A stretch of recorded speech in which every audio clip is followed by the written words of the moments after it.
Now, what I'm about to tell you will sound like it's straight out of a movie, but I am telling you right now, it is very, very real.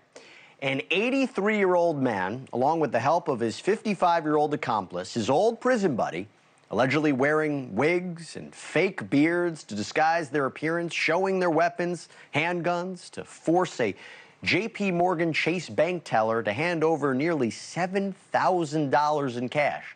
All on Valentine's Day. That's the allegation. The pair was arrested later that day by the FBI after they were tracked down by their rental car paperwork. Yeah, they left a trail, which is surprising because this isn't the first heist that the duo has allegedly committed. Now, according to a recently filed FBI complaint, 83-year-old Donald Bennett and his 55-year-old accomplice, Edward Binert, are accused of robbing 6 other banks in the Chicago area over the course of the last 7 months. And Bennett didn't begin his life of crime later in life. No. He was once known as the Leaping Bandit Bennett. He earned this nickname after hopping over bank counters to steal money during 5 different robberies in the Chicago area back in the 80s. Bennett even served a 31-year prison sentence for those robberies. He was let out in 2020, but those decades behind bars seemingly didn't deter him from continuing down a bad path. The alleged bandits are said to have had to have met while serving time in federal prison for other robberies. It was very Shawshank Redemption vibes, if you ask me. Well, joining me now is Larry Levine. He is a former inmate turned federal prison consultant who's been following this story. Larry, good to see you. Is it common that people who meet in prison decide to have that full-fledged partnership outside and commit crimes together? I'm in touch with people that I met 20 years ago when I was inside. When you live with people 24 hours a day, 7 days a week, how could you not become their friend? And I was in 11 different federal prisons over 10 years. I watched people walk around the yard, the track, the exercise yard, and they would brag about their crimes and they would be planning their new crimes. You know, they say that prison is a college for criminals. And I really believe that based on everything I saw. Now, the old guy here, 83 years old, I think he really wanted to go back.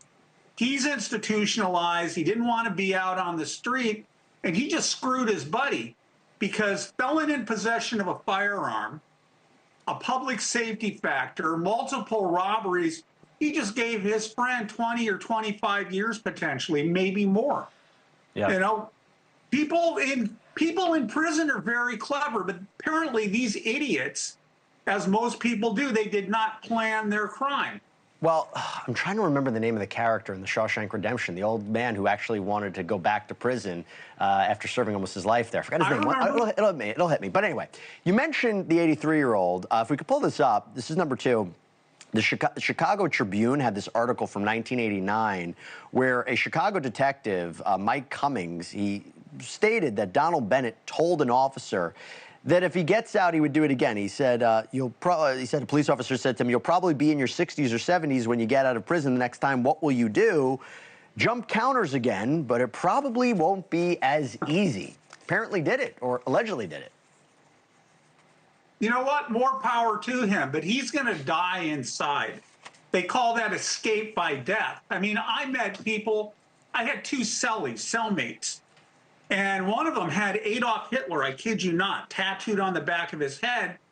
These people met inside, and they were robbing, in a previous sentence, they were robbing armored cars.